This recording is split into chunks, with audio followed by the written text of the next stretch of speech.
세상에서 제일 무서운 사람, 책 한 권 읽은 사람입니다. 예, 책 한 권 읽어요. 책을 한 권도 안 읽은 사람은 자기가 좀 무식한 거 아는데 책 한 권 읽고 그게 전부인지 아는 사람이 같이 얘기해 보면 이길 수가 없습니다.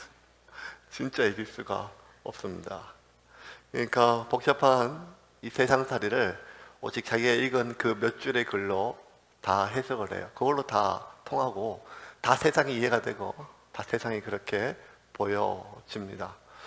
신기한 건 또 점쟁이를 만나면 점쟁이도 세상을 그렇게 잘 알아요. 모든 걸 하나로 해석을 합니다. 건강에 나쁜 것도 사업에 망한 것도 심지어 남편이 바람을 피는 것도 액이 끼어서 그렇다고 얘기를 합니다. 예. 그래서 그 액을 막아야 사업도 풀리고 건강도 풀리고 남편도 돌아오고 심지어 자식도 여러 가지 결혼도 할 수 있다고 얘기를 합니다. 온갖 모든 것들을 액으로 다 해결을 하지요. 뭐 어떤 사람은 또 뭐 점쟁이만 그런 것이 아니라 또 교회 다니는 분들 중에서도 그런 분들이 있습니다. 모든 원인을 마귀 새끼로 돌립니다. 다 마귀짓이야. 감기가 걸려도 감기 마귀가 들어왔고, 기분이 나빠도 저 사람한테 지금 마귀가 들어왔고, 심지어 잘 때도 누가 졸면 예배 시간에 마귀가 들어왔다고 이렇게 얘기를 합니다. 그런 걸 보면 세상 참 편하지만 이 강한 확신을 이길 수가 없습니다. 수지침하는 사람은 손바닥 안에 모든 게 다 들어가 있습니다. 머리가 아프면 여기를 누르고 어디가 있고, 모든 인간의 오장육부 모든 것들이 결국 손바닥 안에 다 해결이 다 되지요. 근데 뭐 그 정도면 양반입니다. 수지침은 뭐에 비하면 양반인가 하면 손금 보는 사람 비하면 양반입니다. 수지침은 그래도 건강만 얘기하는데, 손금 보는 사람은 그 사람의 건강뿐만 아니라 결혼, 사업, 심지어 언제 죽을지, 짧게 죽을지, 결혼을 2번 할지 3번 할지 뭐 이런 것까지 이 손 안에 다 있는 주름 하나로 다 해석을 합니다. 그런 거 보면 사람들은 어쨌든 이 복잡하고 그리고 이해할 수 없고 예측할 수 없는 이 세상을 무언가 하나의 자기만의 어떤 방식으로 해석하기를 원하고, 해석되지 않는 걸 오히려 잘못된 해석보다 해석되지 않는 것을 더 힘들어하고 어려워하는 것 같아요. 그냥 그 점쟁이 말이 다 믿는 건 아니지만 그렇게라도 뭐가 설명을 들어야 애기 끼어서 마귀 짓으로 손이 네 운명이 그래서 제 사주팔자가 안 좋아서 라는 얘기라도 들어야 직성이 풀리지, 그렇지 않고는 고난과 어려움을 닥쳐서 사람들이 힘든 것보다 더 힘든 것은 내 삶에 발생하는 이 많은 어려움이 왜 무엇 때문인지 해석되지 않았기 때문에 힘들어하는 것 같습니다. 그래서 인류의 역사는 해석의 역사입니다. 어떻게 관점을 보느냐.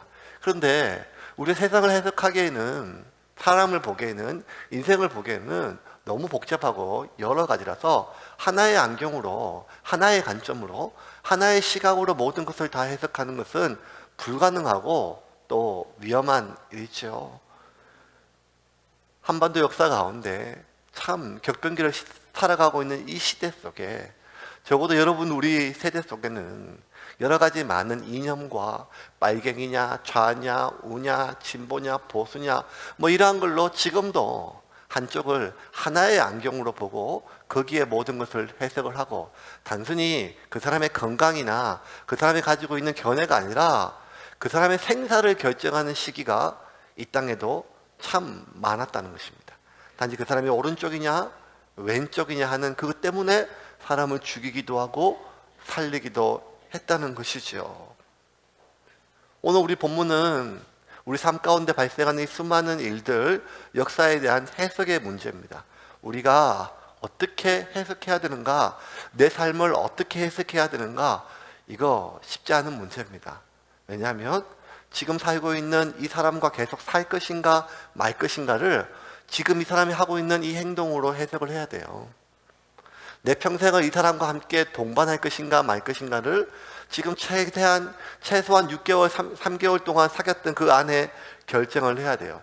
뭐가 이 사람의 진심인지, 뭐가 이 사람의 본성인지를 뭘로 해석할 수 있는가 하면 그 사람이 지금 하고 있는 말로 해석하는 것이 아니라 그 사람이 나에게 보여준 행동과 내 삶에 발생한 수많은 것들을 어떻게든 방식으로 우리가 해석을 해야 이 회사에 들어갈지, 이 회사를 계속 다닐지, 저 목사와 계속 같이 갈지, 아니면 이 모든 것들은 결국 내 삶에 발생했던 이 수많은 사건들과 상황들을 우리가 어떻게 어떤 시각으로 해석하는가에 따라서 결정하기 때문에 이게 어쩌면 참 중요한 일일 수가 있습니다.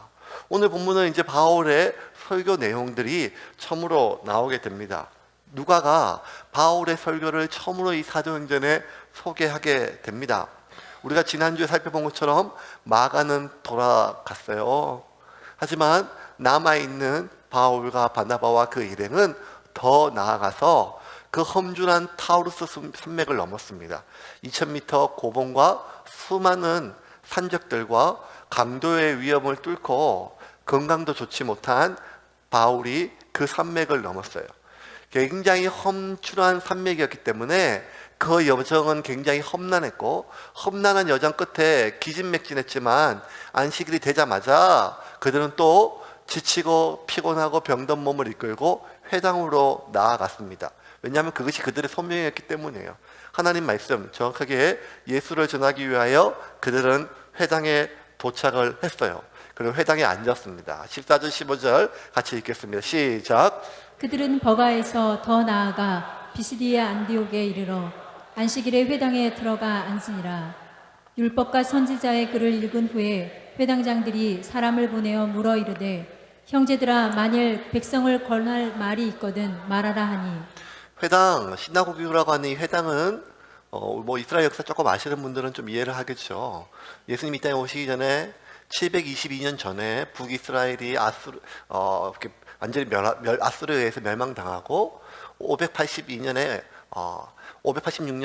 남유다가 바벨론에 의해서 완전히 멸망당하고 다 흩어지고 철사줄에 두 손 꽁꽁 묶인 채로 뒤돌아보고 또 돌아보고 다 끌려가요. 그렇게 다 끌려가서 그 이후로 전 세계에 유대인들이 흩어지게 되고, 유대인들은 가는 데마다 뭘 만들었는가 하면 회당을 만들었어요.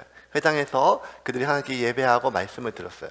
이 회당이 수백 년 동안 어떤 식으로 회당에서의 모임이 셋업이 됐는가 하면, 정착이 됐는가 하면, 그 회당을 주관하는 회당장이 있어요. 한 명이 아니라 여러 명 회당장이 있는데, 그 회당장은 어떤 권한을 가지고 있는가 하면, 여기서 회당은 성전이 아니기 때문에 레위인이나 제사장이 아니에요. 제사를 드리는 곳이 아니에요. 그냥 하나님께 예배 드리고 하나님 말씀 듣는 곳이기 때문에 그 회당장은 레위인이나 제사장은 아니지만 그 지역의 말씀이나 여러 가지 대표하는 사람이에요. 그 회당장에 어떤 권한을 가지고 있어요. 두 개가 있어요. 어떤 권한인가 하면 그들은 모여서 하나님 말씀을 읽었어요. 왜냐하면 하나님 말씀이 모든 사람이 읽을 수 있는 성경책이 있었던 것이 아니라 이 양피지로 두루마리로 있었으니까 말씀이 없잖아요. 그러니까 회당에 그걸 모셨어요. 그 회당에 있는 그 양피지의 말씀을 읽을 성경 봉독자를 결정해줘요. 마치 우리가 주일날 설교자나 이런 것들을 이렇게 결정하는 것처럼 회당장에 오늘은 누가 읽으십시오 라고 결정을 해주면 그 사람이 나와서 이 말씀을 읽어요. 그 다음에 회당장이 또 어떤 권한이 있는가 하면 방금 읽었던 말씀을 어떤 말씀인지 우리에게 해석하는 해석이나 이렇게 권면하고 위로해 주는 거, 이런 것들을 할 사람을 또 적용해요. 그 중에 조금 학식이 있거나 이 말뜻을 알아듣는 한 사람이 일어나가지고 이 말씀은 우리에게 이런 말씀입니다. 이 타향 땅에서 고생해서 힘들고 어려운데 이거 우리에게 주시는 이런 위로의 말씀입니다. 이런 것들, 그것이 참 아주 현란한 말이나 설교가 아니더라도 그 당시를 살아가고 있는 많은 유대인들에게 위로가 되었어요. 대한민국도 전 세계로 많이 흩어졌잖아요. 근데 신기한 거는요, 국내에서는 그렇게 교회를 가자가자 안 갔던, 말 안 듣는 영감이 미국만 가면, 어디만 가면 주일날 교회를 가요. 신기해요. 교회를 가서 예배 시간에 다 졸고 언제 반짝 깨는가 하면 축도할 때 눈이 반짝 깨요. 축도가 여러분 능력이 있어요. 여러분들 규정해 보면 제가 축도할 때 정신이 번쩍 드는 사람이 있어요.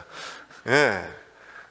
그렇게 정신이 번쩍 들고 나면 뭐 하면 밥을 먹죠. 일주일 내에 한국 사람 한국말 한번 못 써보다가 집안에 갇혀 있다가 주일날 교회에 오면 처음으로 한국 사람 보고 한국 음식을 먹으니까 교회를 안 나갈 재간이 없는 거지요. 그러니까 그냥 일주일에 오래간만에 한국말 듣는 게 위로가 돼요. 우리처럼 오늘 이렇게 경심처럼 맛있는 밥이 아니더라도 아무것도 없이 그냥 그 콩나물국에 김치 한 쪼가리 나와도 그게 그렇게 위로가 되는, 그 위로가 되는 가장 큰 이유는 이민살이의 고단함이 아니겠습니까? 나라가 있죠. 또 한국이 잘 살아요. 그래도 그 땅에 그 비주류로 살아간다는 흐름이 참 있는데, 수천 년 전 나라를 잃고 땅을 잃고 노예로 종으로 팔려왔던 이스라엘 백성들이 얼마나 그 땅에서의 삶이 고단하고 힘들었겠어요. 그러니 누가 하나 하나님의 말씀을 읽으면 울었어요. 그리고 누가 하나 그 말씀을 설명해 주면 그 설교가 참 따사롭고 정확하고 깊이 있는 말씀이라서가 아니라 그 삶의 고단하고 힘든 서글프고 참 비루한 삶 속에 그 한마디의 말씀의 위로가 참 눈물이 났죠. 그래서 그들은 주야장창 안식일이 되면 회당에 모였고, 회당에 모이면 하나님 말씀을 읽고 그 말씀을 듣고 기도하고 울고 위로받고 뭐 이런 시기였어요. 그러니까 지금 바울과 바나바는 지친 몸을 이끌고 회당에 갔어요. 그런데 여러분이 회당에 보면요, 회당의 구조가 약간 특이한 게 일반 사람들 앉는 자리가 있고 주 안에 상석이 있어요. 상석. 이 상석은 누가 앉는가 하면 랍비들이 앉는 곳이에요. 랍비들이. 근데 여러분, 이 바울은 누군가 하면 그 당시 이스라엘 최고의 랍비 스승이었던 가말리엘의 수제자니까 바울도 랍비예요. 그러니까 랍비니까 바울이 그 상석에 당연히 앉죠. 희한하죠. 자기 자리라고 가서 앉는 거예요. 이렇게. 그 또 한누가 바나바가 누군가 하면 바나바는 레위인 중에 레위인이고 성경 교사예요. 그러니까 그 자리에 가서 떡 하지 않는 거죠. 그러니까 회당장에 누구 시켜가지고 아는 사람 얼굴 본 사람 보고 성경을 읽고 이걸 누구 할까 보니까 그 상석에 처음 보는 사람이 오고 그냥 딱 보니까 벌써 이렇게 여러분들 이렇게 길 가다가도 식당에서 목사님들 표시가 나죠. 물론 저는 사람들 잘 못 알아봐요. 목사인지 못 알아보는데 저는 기가 막히게 목사님들 알아보거든요. 예, 월요일 날이라 어디 가나 10명의 아줌마들과 1명의 남자가 있으면 그 사람 목사예요. 예, 진짜 재미없는 얘기를 하는데 아줌마들이 박장대소를 하면 그 사람 목사예요. 마지막 할 때 그 사람이 돈을 안 내면 그 사람 진짜 목사예요. 그래요, 목사가. 근데 회당장이 바울 보고 얘기를 했죠. 이렇게 바울과 바나바 중에 이렇게 말씀을 좀 권할 말이 있나? 우리에게 이렇게 설교해 줄 말씀가 있나? 이 권할 말이란 말이 페라클레이토스라는 말이 들었을 때 이게 뭔가 위로할 말이 있나? 이런 뜻이에요. 그러니까 바울이 일어나서 설교를 하였어요. 16절입니다. 16절 한번 볼까요? 같이 읽겠습니다. 시작. 바울이 일어나 손짓하며 말하되 이스라엘 사람들과 및 하나님을 경외하는 사람들아 들으라. 바울이 일어나 손짓하면서 좀 이렇게 잠잠해라, 집중해라, 잘 들으라 뭐 이런 뜻이면서 얘기를 하면서 이제 설교를 시작을 해요. 그런데 여러분, 오늘 17절부터 42절까지의 이 바울의 설교가 신학자들은 굉장히 중요하게 여기는 본문이에요.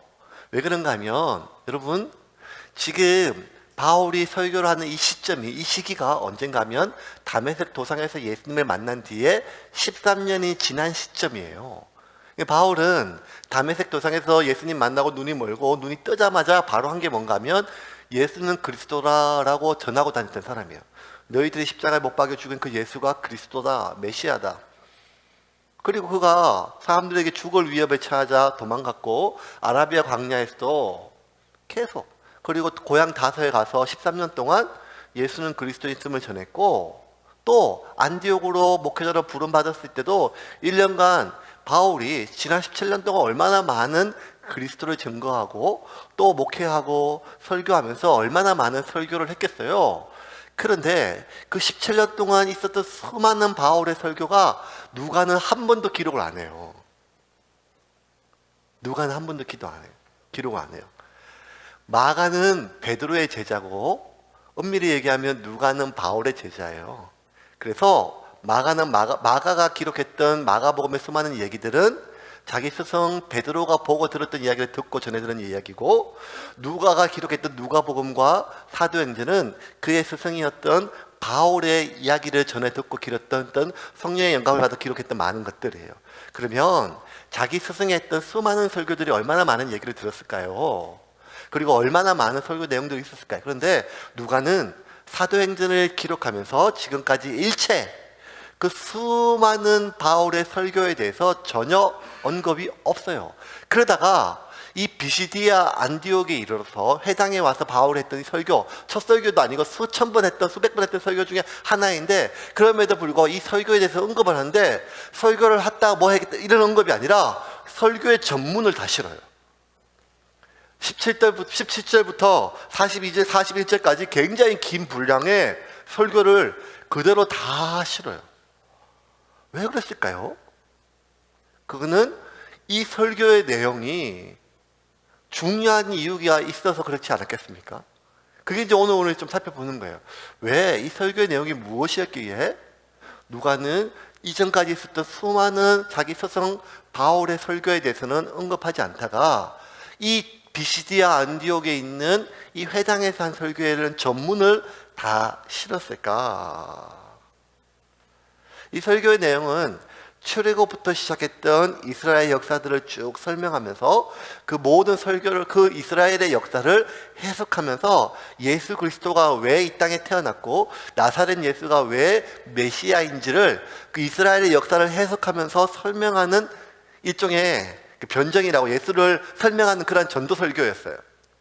그런데 여러분, 이 설교 내용을 자세히 읽어보면 제가 깜짝 놀랐어요. 신기하게 이 설교 내용을 쭉 읽어보니까 어디선가 들어본 듯한 설교예요. 더 정확하게 하면 어디서부터 읽어본 듯한 내용이에요. 신기하죠? 누가는 바울의 설교를 지금 제일 처음에 기록해요. 그런데 어디선가 이 내용이 너무 유사해요. 어떤 내용인가 하면 사도행전 7장에 누가가 기록했던 스데반의 설교와 그의 설교의 내용과 구조가 비슷해요. 심지어 그 분량마저 비슷해요. 아, 이게 참 놀라운 얘기예요. 무슨 말인가 하면 누가가 기록했던 바울의 첫 번째 설교는 17년 전 사도 바울이, 그때 사울이 스데반에게 들었던 그 설교의 내용과 너무 비슷하다는 말은, 이 18년 전 사울이 들었던 그 스데반의 설교가 이 사울의 뇌리에 잊혀지지 않고 남았다는 거예요. 왜 그때 남았을까요? 18년 전, 17년 전 어느 날 사울은 예루살렘에서 한 누군가의 설교를 들었고, 그 설교를 듣자마자 너무너무 감당할 수 없는 분노가 일어나서 그 스데반을 돌로 짓이겨 죽였어요. 감당할 수 없는 분노가 일어났어요. 사람이 사람을 돌로 때려 죽일 수 없어요. 이 내용은 어떤 내용인가 하면 17년 전 내가 사람을 때려 죽었을 때 들었던 최초의 살인, 첫 번째 그 분노를 일으켰던 그 설교의 내용이에요. 그때 바울을 비롯한, 사울을 비롯한 수많은 사람들의 끓어오르는 분노가 그대로 사도행전에 나와요. 7장 54절과 57절 한번 읽어볼까요? 같이 읽겠습니다. 시작. 그들이 이 말을 듣고 마음에 찔려 그를 향하여 이를 갈거늘. 마음에 찔려란 말은 54절 다시 볼게요. 마음에 찔려란 말은 양심이 찔려되는 게 아니라 그 분노예요. 감당할 수 없이 막 찌르는 것처럼 견딜 수 없는 분노예요. 뭐 흔히 우리가 그런 말 있죠. 연예인들 댓글 뭐 다 넘어가는데 가족을 건드리면 뭐 이렇게 하는 것처럼 내가 더 이상 용납할 수 없는, 왜냐면 하나님을 건드렸거든요. 하나님. 그를 향하여 이를 갈았어요. 이를 갈고. 맹수가 막 그냥 씩씩거리듯이. 그러면서 57절 한번 볼까요? 57절 같이 읽겠습니다. 시작. 그들이 큰 소리를 지르며 길을 막고 일제히 그에게 달려들어. 큰 소리로 막 소리를 지르고 분노에 감당이 안 돼가지고 그에게 달려들어서 돌로 짓이겨 죽였어요. 그러니까 어떤 스데반을 죽일 때 망설임이 없었어요. 고민이 없었어요. 주저함이 없었어요. 이 사람이 진짜 죽을지인가? 죽어도 되는 게 없이 그냥 너무너무 분노하니까, 사람이 너무 이렇게 눈이 뒤집히면 이렇게 뭐가 안 보이듯이 그렇게 분노했던, 멀쩡했던 가말리엘 문화의 최고의 랍비가 최고의 엘리트가 이성을 잃어버릴 정도로 분노했던 내용이 이 스데반의 설교인데요. 그 내용을 잊을 수가 있겠어요? 이것 때문에 사람을 죽였는데요. 그런데 자신을 그렇게 뒤집히고 분노하고 사람을 죽이기만 했던 그 내용을 동일하게 17년이 지난 어느 날 회당에서 이제는 바울이 된 사울이 그대로 이야기를 하고 있어요. 예수는 그리스도다. 이스라엘 역사 가운데 하나님이 우리와 함께 하셨는데 그것은 이 예수를 메시아로 우리에게 주시기 위함이었다는 것을. 도대체 뭐가 변했을까요? 그 17년 동안 뭐가 변했을까요? 왜 동일한 내용이 17년 전에 사람을 때려 죽일 만큼의 분노했고 지금은 기진맥진한 몸으로 숟가락 하나 들 힘도 없는 상태에서도 어떻게든지 사람들에게 전하고 싶은 내용이 되었을까요? 17년 동안 이 사울에게 바울에게 무엇이 변했을까요? 누가는 변한 것에 대해서 사울의 성격, 기질, 인품에 대한 어떠한 언급도 없어요. 사울은 여전히 남들에게 밝힐 수 없는 육체의 연약함이 있었고 들리는 바에 의하면 사울은 대머리였어요. 그런 글은 잘 썼지만 말은 잘 못했어요. 그 하나도 변한 게 없어요. 근데 뭐가 변했는가 하면 누가는 9장 18절에 이렇게 변하게 했어요. 같이 읽겠습니다. 시작. 즉시 사울의 눈에서 비늘 같은 것이 벗겨져 다시 보게 된지라. 이 변화는 17년 동안 있었던 변화가 아니라 예수를 나가 핍박했던 그 나사렛 예수가 하나님의 아들임을 깨닫게 된 순간 즉시 변화가 왔는데 그 변화가 왔을 때 바울의 변화는 무엇이었는가 하면 눈에서 비늘 같은 것이 벗겨져 다시 보게 된 거예요. 이 세상을 다시 보게 된 거예요. 성경을 다시 보게 되고 사람을 다시 보게 된 거예요. 그리고 자기 인생을 그리고 지나온 모든 역사를 다시 보게 된 거예요. 다시 보게 된 거예요. 그러니까 이걸 보면요, 이게 얼마나 사람이 이 시각이 잘못된 생각이 한 사람의 평생을 망치는지 모르겠어요.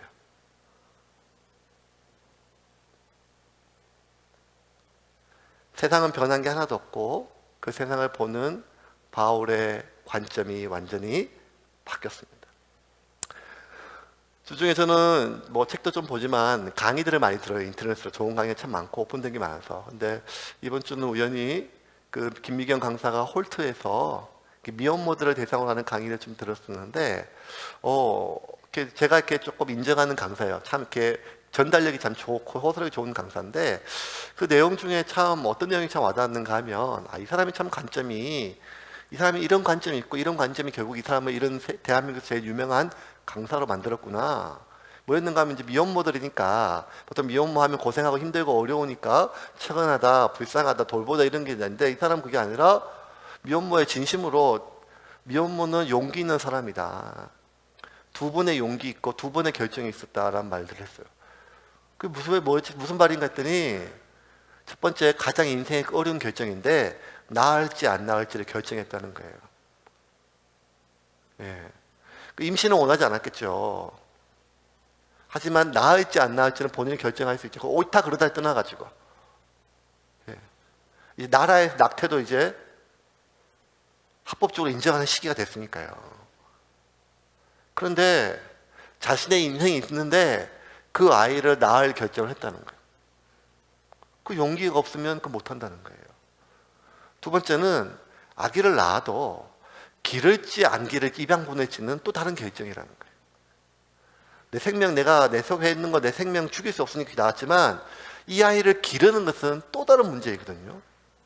그런데 입양 보내지 않고 기르기를 결정한 것. 특별히 홀트는요, 아이들을 입양 보내는 기관이잖아요. 그럼에도 불구하고 자기는 아이를 입양 보내지 않고 기르기를 결정한 것은 이건 보통 용기 있는 사람이 아니다. 그러므로 여러분들은 어쩌면 대한민국에서 가장 용기 있는 사람들이기 때문에 그 용기를 가지고 세상을 살아가는 이런 내용들이었어요.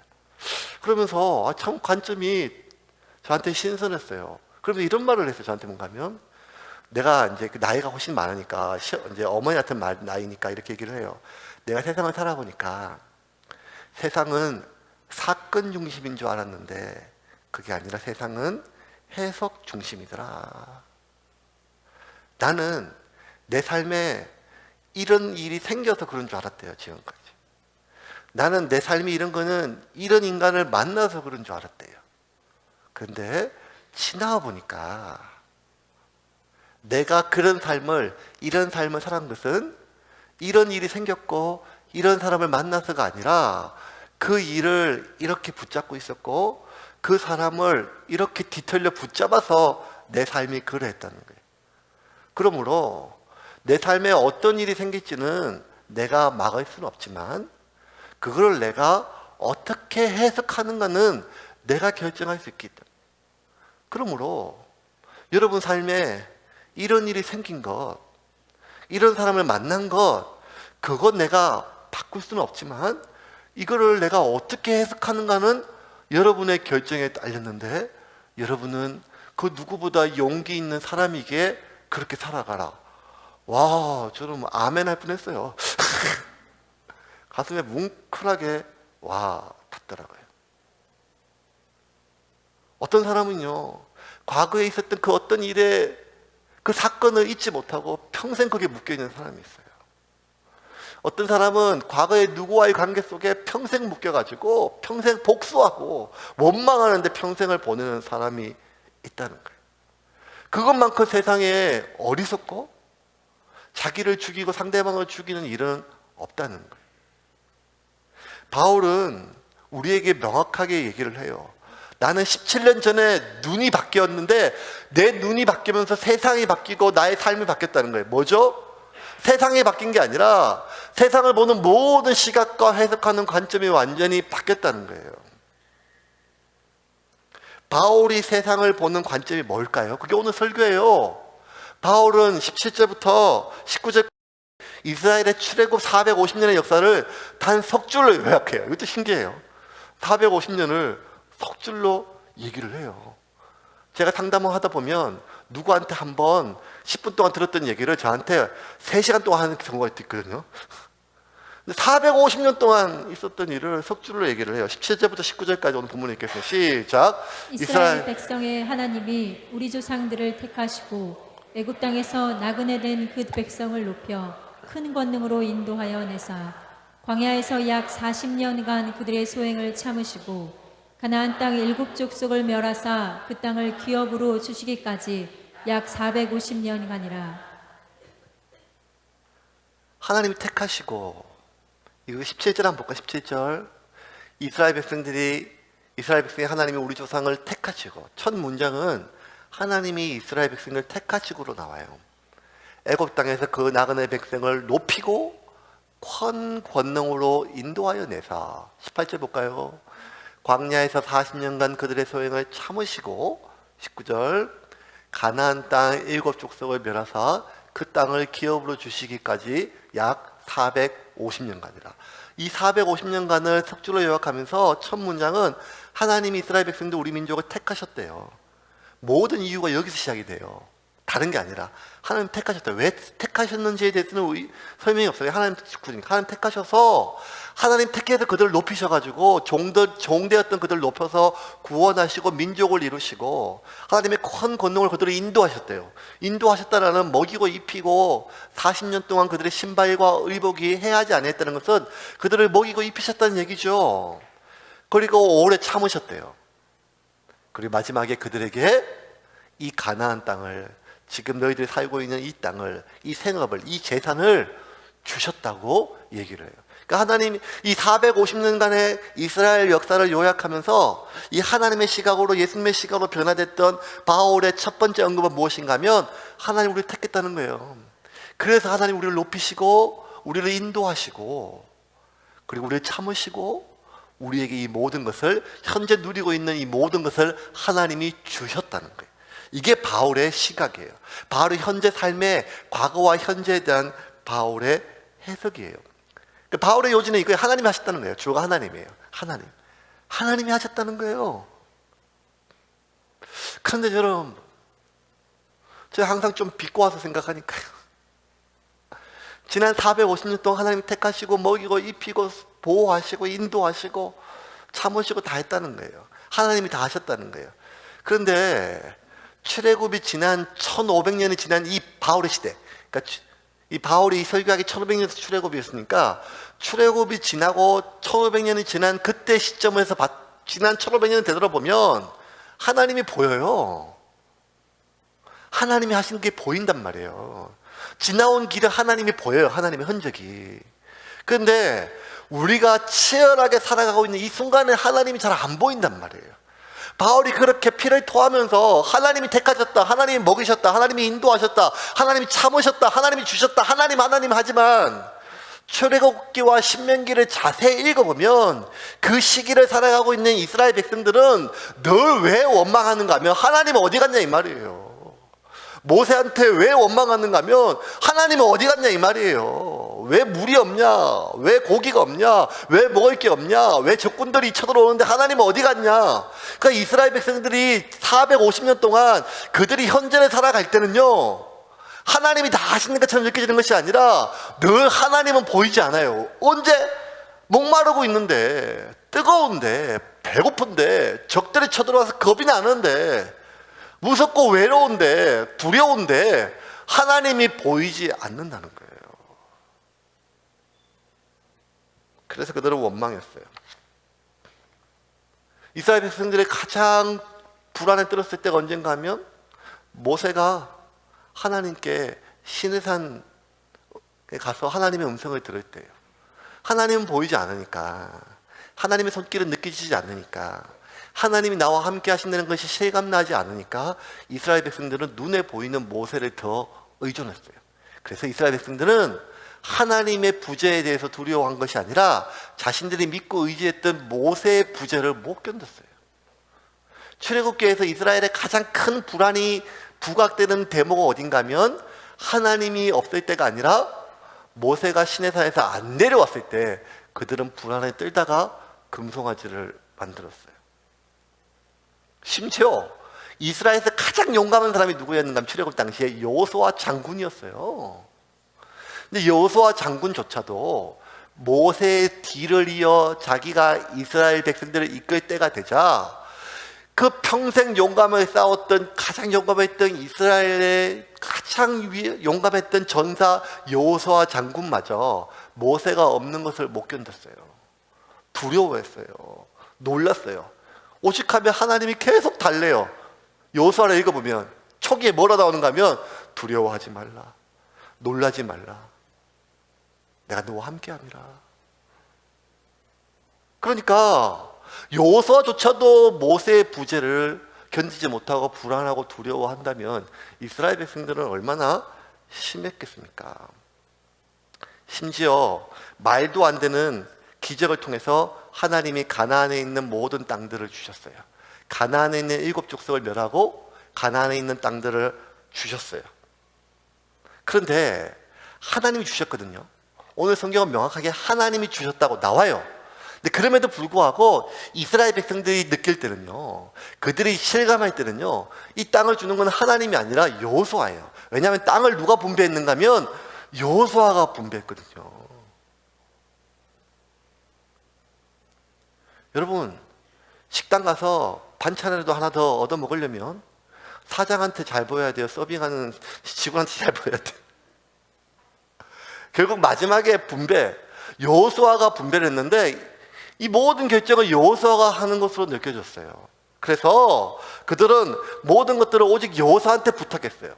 여호수아한테 다 정했어요. 여호수아의 손에 달렸으니까요. 그리고 이 땅은요, 그들에게 유일한 재산이에요. 그들의 생업이에요. 나뿐만 아니라 내 가족의 생사가 이 땅에 분배받는 땅의 크기와 질에 달려 있어요. 그러니까 여호수아한테 얼마나 다정하고 부탁했겠어요. 그래서 요셉 자손이 여호수아 17장 14절 16절을 보면 여호수아한테 이렇게 부탁하고 사정을 해요.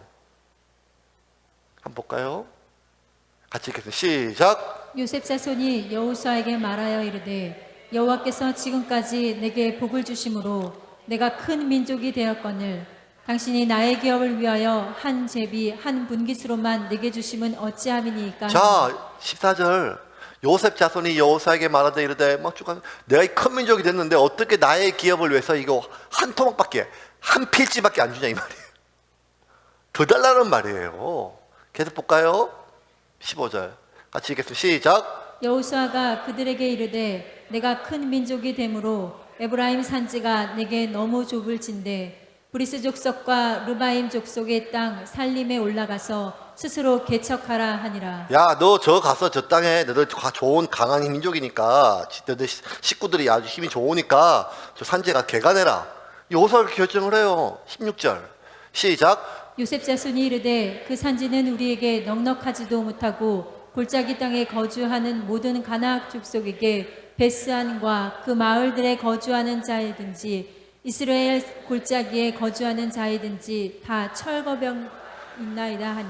자, 450년이 지난, 아니 1500년이 지난 시점에서는 하나님이 그 땅을 주신 게 맞아요. 바울이 이렇게 설교했어요. 13장 19절에 오늘 마지막 설교 마지막 부분에 이렇게 얘기를 해요. 13장 19절 그 전에 아까 제가 볼게요. 같이 읽겠습니다. 시작. 가나안 땅 일곱 족속을 멸하사 그 땅을 기업으로 주시기까지 약 450년간이라. 자, 1500년이 지난 지금에 보니 그 땅 하나님 주신 게 맞아요. 주어가 하나님이요. 이 말에 모든 회당에 있는 사람들이 아멘 했어요. 하지만 1500년 전에 그 당시에 그 시기의 사람들에게는요 하나님이 안 보여요. 하나님이 주신다고 느껴지지 않고 여호수아가 준다고 느껴져요. 하나님의 결정에 달려있는 것이 아니라 여호수아의 결정에 달려있어요. 뭐가? 내 생업이, 내 평생이, 내 자손들, 내 식구들, 내 가족들의 안위가 누구의 결정에 걸려있는가 하면 이 여호수아의 결정에 달려있기 때문에 지금 하나님께 기도하거나 하나님께 매달리거나 하나님과 함께 씨름하는 것이 없고 오직 여호수아에게 모든 민족이 그렇게 사정하거나 원망하거나 부탁하거나 아니면 은혜를 구해요. 누구에게? 여호수아에게. 이처럼 우리는 지나온 수백 년을 보면, 아니 지나온 수십 년을 보면 하나님이 나와 함께 하시고 하나님이 다 하셨습니다라고 돌아온 과거는 고백할 수 있지만 현재 이 순간만큼은 하나님이 나와 함께 하심을 우리는 실감하지 못해요. 목양실에 있으면요 하루 종일 기도하러 오시거든요. 어떤 분들은 매일 오셔가지고 몇 시간째가 하나님을 찾아요. 왜냐하면 이 세상 어디 천지에도 내가 전능하신 하나님을 누구보다 믿지만 그 하나님이 지금 일하시고 계심을 내가 믿음으로 계속 평안 가운데 내 마음을 지키고 있기가 쉬운 일이 아니기 때문이에요. 점점 내가 막아야 될 그 돈의 기한은 다가오고 점점 내가 처리해야 될 문제들은 산더미 같은데 해결할 수 있는 문제들은 방법은 손바닥만한 구름도 보이지 않을 때 우리는 그 절박함을 가지고 하나님께 매달려요. 왜 매달리는가? 그만큼 하나님이 지금 나와 함께 하시고 나를 먹이시고 인도하시고 보호하시고 그것을 내게 주신다는 것이 현장감 있게 실감되지 않기 때문입니다. 왜 내가 이 사람에게 내 삶이 이 사람의 결정에 달려있는 것처럼 느껴지는가? 왜 내 모든 앞의 생업이 이 사건으로 이 일의 결정으로 이루어지는 것처럼 내가 불안해하는가 하면 하나님을 안 믿어서가 아니라 하나님을 부인해서가 아닙니다.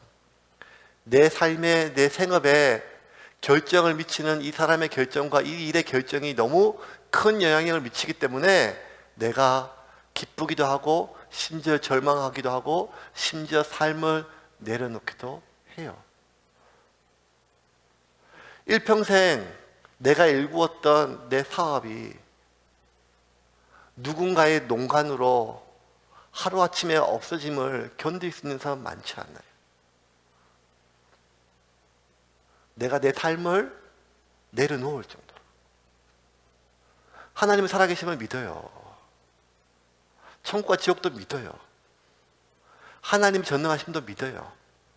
근데 그럼에도 불구하고 내 삶은요, 내가 일평생 일궈놓은 이 일, 이 기업이 없으면 해석이 안 되니까 살아계신 하나님을 믿음에도 불구하고 삶을 놓기를 결정해요. 지금 이 순간에도 얼마나 수많은 젊은이들이 취업을 준비하고 시험을 준비하고 1년, 3년, 5년 그렇게 애를 쓰지요. 믿음이 없는 게 아니라, 기도 안 하는 것이 아니라, 그럼에도 불구하고 지난 3년, 4년의 내 모든 시간이 이번 이 사건 하나, 이 합격 하나 여부에 그게 아니면 해석이 안 되니까요. 시간 낭비밖에 아니니까요.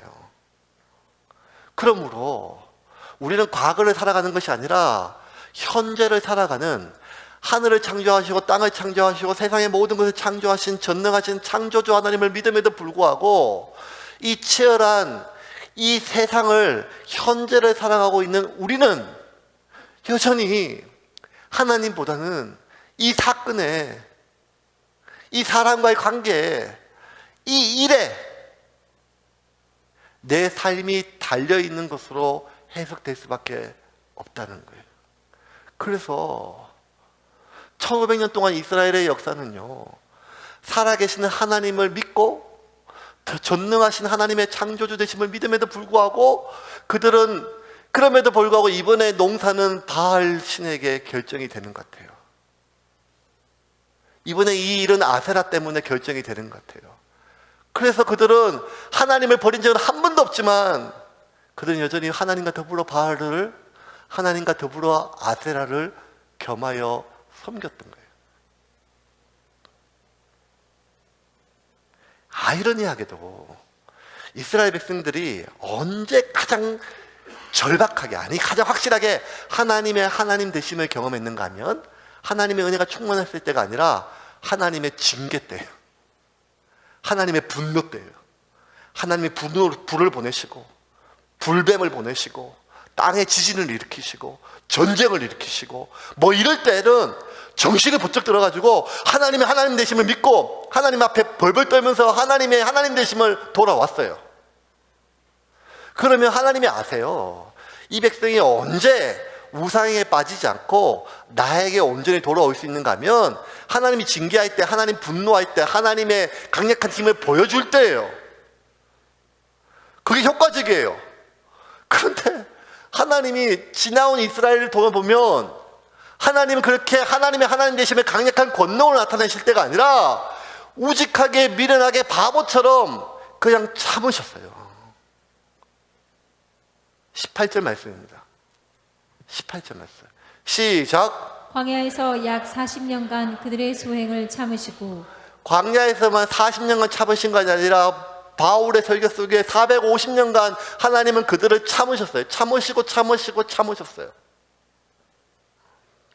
왜 참았는가? 그들이 돌아올 가능성 때문에?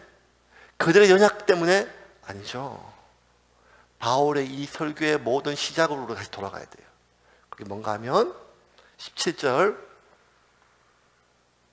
같이 읽겠습니다. 시작. 이 이스라엘 백성의 하나님이 우리 조상들을 택하시고 애굽 땅에서 나그네 된 그 백성을 높여 큰 권능으로 인도하여 내사, 하나님이 이 백성을 자신이 선택하셨기 때문에 하나님은 참으셨다는 거예요.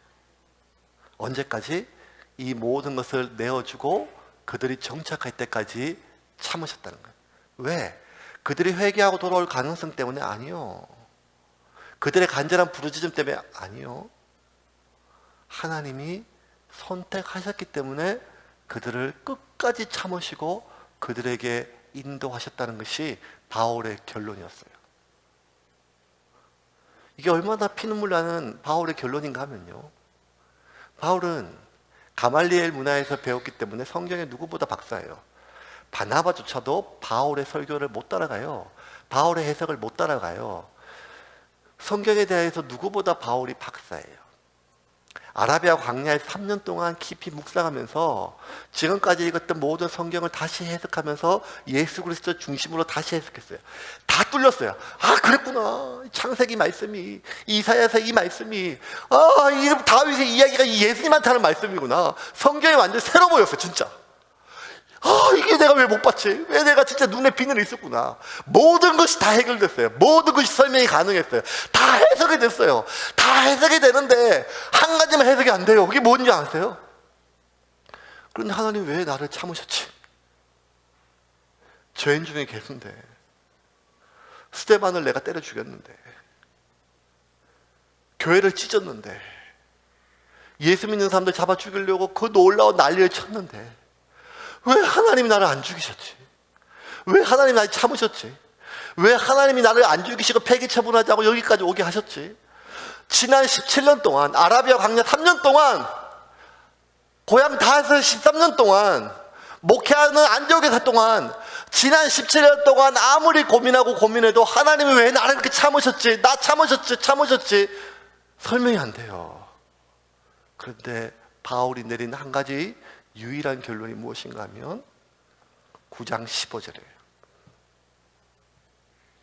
9장 15절, 하나님이 자기를 택했을 때, 아니, 하나님이 자기의 눈을 뜨게 하기 위하여 하나님의 신실한 사람에게, 사울에게 눈을 뜨게 하라고 명령했을 때 주셨던 그 말씀 같이 읽겠습니다. 시작. 주께서 이르시되 가라, 이 사람은 내 이름을 이방인과 임금들과 이스라엘 자손들에게 전하기 위하여 택한 나의 그릇이라.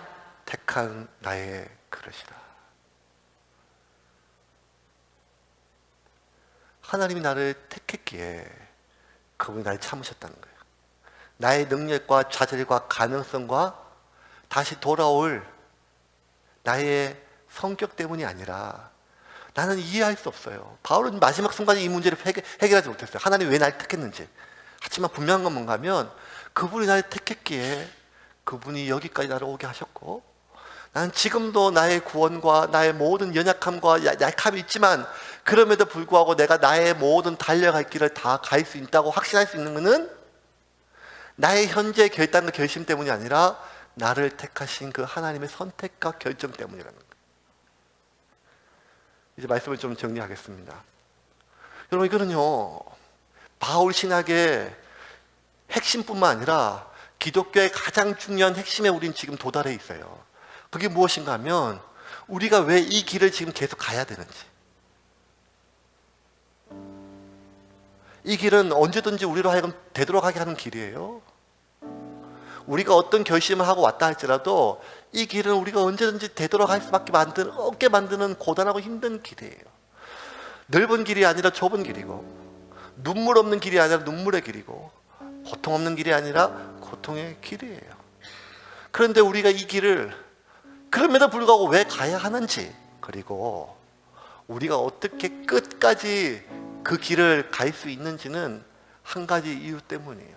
그것은 나의 결심이나 나의 회개의 진정성에 달려있는 것이 아니라, 내가 누구든지 나의 바닥이 어느 정도까지인지 내가 알면도 불구하고 내가 부정할 수 없는 것은 하나님이 나를 선택하셨다는 사실이에요. 내가 지금 하나님을 붙잡고 있는 것이 아니라 하나님이 나를 붙잡고 계신다고 하는 그 확신이에요. 내가 하나님을 잡은 것이 아니라 하나님이 나를 잡고 계시고 하나님이 나를 선택하셨다면, 여전히 나는 배반하고, 여전히 나는 연약하고, 여전히 나는 이기적이고, 여전히 나는 뼛속까지 죄의 본성이 남아있지만, 그 하나님이 나를 끝까지 그 길로 인도하실 거라고 그 믿음이 우리를 마지막 길로 인도하실 줄을 믿으시기를 바랍니다. 평생을 붙들었던 무언가가 무너진 사람이 있습니까? 평생을 붙잡았던 누군가로부터 배신당한 사람이 있습니까? 이것 아니면 내 삶이 해석이 안 되고, 이 사람 아니면 내 인생이 해석이 안 되며, 지금까지 준비했던 수많은 세월이 내가 이번에 하는 이거 아니면 해석이 안 되는 그 사람이 있는데, 그럼에도 불구하고 내 평생을 바쳤던 그 일이 무너지고, 내 평생을 쏟았던 그 사람이 무너지고 배신당하고 뒤집히고, 그래서 더 이상 내가 내 이 삶을 지속해야 될 의미를 다 잃어버렸다 할지라도, 우리가 세상을 살아갈 이유는 무엇인가 하면, 하나님이 나를 택하고 나를 택하신 그 하나님이 끝까지 나를 인도하신다는 그 믿음 하나면 포기하지 않을 수가 있습니다. 인생은 나에게 어떠한 일이 있었기 때문에, 어떠한 사건이 생겼기 때문에, 어떠한 사람을 만났기 때문에 결정되는 것이 아니라, 그것을 어떻게 해석하는가에 따라 달라집니다. 그러므로 과거에 매여있는 여러분, 나사렛 예수의 이름으로 명하노니 그 모든 망상에서 끊어질지어다.